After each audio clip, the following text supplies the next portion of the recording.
خدا کا اعتماد سب سے بڑا اعتماد۔ دوسری جنگ عظیم میں جب اتحادی طاقتوں نے بالآخر جرمنی کو شکست دے دی تو تمام نازی لیڈروں کو اسی برلن میں پھانسی کے تختے پر لٹکا دیا گیا، جہاں وہ ساری دنیا کے قتل کا منصوبہ بنایا کرتے تھے۔ یہ واقعہ اکتوبر 1946 کا ہے۔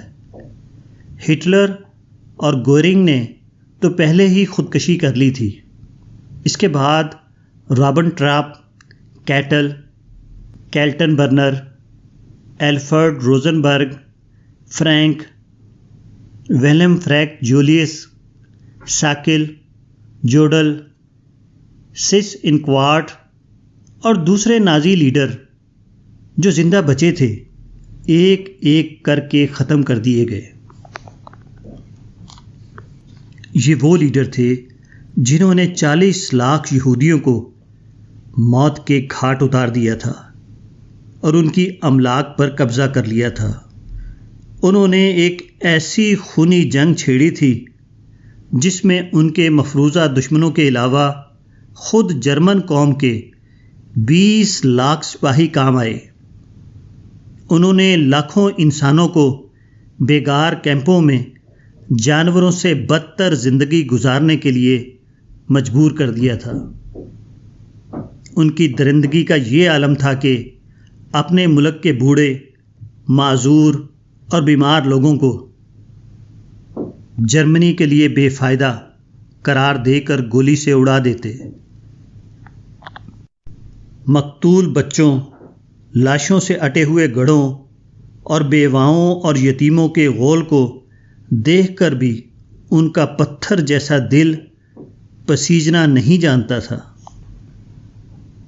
مگر شکست کے بعد ان کا یہ حال ہوا کہ جب وہ پھانسی کے تختے کے سامنے لائے گئے تو ان کے چہرے زرد تھے، ان کی ٹانگیں لڑکھڑا رہی تھیں۔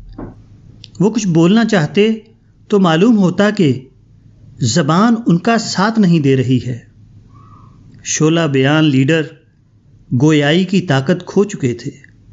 جو دوسروں کی زندگی سے کھیلتے تھے وہ اپنے انجام کو دیکھ کر پاگل ہو گئے۔ جس بہادری کا انحصار صرف مادی سہارے پر ہو وہ اس وقت بزدلی میں تبدیل ہو جاتی ہے جبکہ مادی سہارا اس سے چھن جائے۔ البتہ جس کا اعتماد خدائے لازوال پر ہو وہ ہر حال میں شجاعت و عزمیت کی چٹان بنا رہتا ہے، خواہ مادی سہارے اس کا ساتھ دے رہے ہوں یا اس قسم کے تمام خارجی سہاروں نے اس کا ساتھ چھوڑ دیا ہو۔ اگر خدا کی مدد کا یقین دلوں میں زندہ ہو تو آدمی کبھی مایوسی کا شکار نہیں ہو سکتا۔ وہ طاقتور دشمنوں میں گھر کر بھی عزم و ہمت کی چٹان بنا رہے گا۔ قاتلوں اور غارت گروں کے ہجوم سے بھی وہ اس طرح زندہ سلامت نکل آئے گا جیسے وہاں کسی کا وجود ہی نہ تھا۔